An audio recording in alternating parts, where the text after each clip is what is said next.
የጨረቃና የአትክልት ቦታ ሚስጥር። ቲያ በአቶ ራቢ ቤት አቅራቢያ ያለውን የአትክልት ቦታ አስተውለሽ ታውቂያለሽ? ማንም ሲገባና ሲወጣ አይቼ አላውቅም። ረጅሙ የብረት በር ያለውና የማይረግፍ የሚመስሉ አበቦች ሁሉ ማለት ነው? አዎ ይገርማል።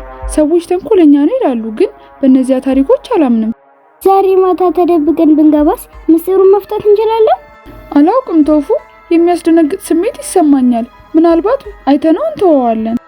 ነይ ቲያ፣ አስደሳች ይሆናል። በሚስጥር ተልእኮ ላይ ትንሽ መማር እንችላለን። ነገር ግን አንድ ነገር ቢከሰት ወዲያውኑ መሄድ አለብን። ተስማማን? ተስማምተናል።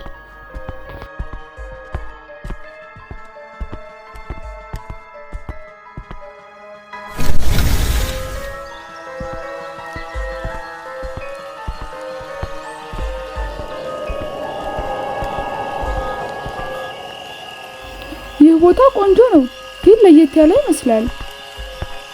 እነዛን አበቦች ተመልከቻቸው ቲያ፣ እንደነሱ አይነት ነገር አይቼም አላውቅም። ምንድነው የሚሰማኝ? ኧረ አልሰማሁም፣ ግን ከዚህ መሄድ አለብን። ይህ የአትክልት ቦታ ለምን እንደዚህ እንደሆነ አላውቅም። ያ ምንድነው? መጽሐፍ ነው። ከአትክልት ስፍራ ጋር የተገናኘ እንደሆነ አስባለሁ። እስቲ እንክፈተው። ቲያ ቀስ ብለሽ መጽሐፉን ክፈችው።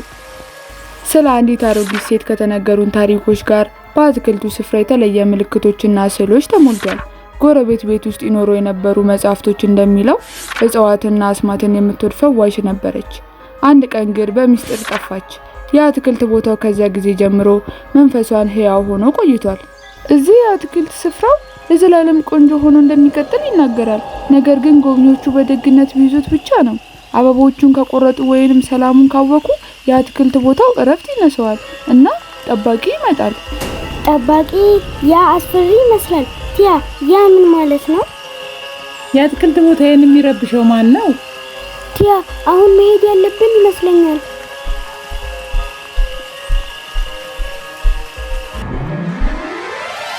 ወደ አትክልቴ ገብታችኋል። ልባችሁ ግን ንጹህ ነው። ልጆች ሆይ አትፍሩ። ይህንን ቦታ እንዳይጎዳ ብቻ ጠብቃለሁ። እኛ ምንም ጉዳት አላደረግንም። ለማየት ጉጉት ብቻ ነው የነበረን። ለማየት ትፈልጋላችሁ?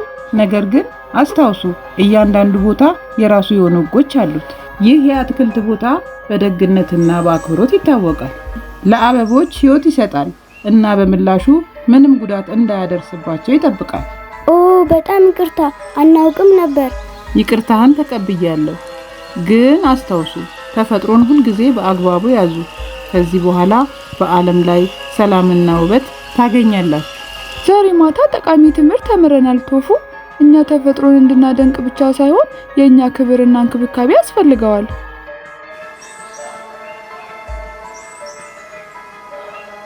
ትክክል ነሽ ቲያ። ከአሁን በኋላ ስመረምር የበለጠ ጥንቃቄ አደርጋለሁ።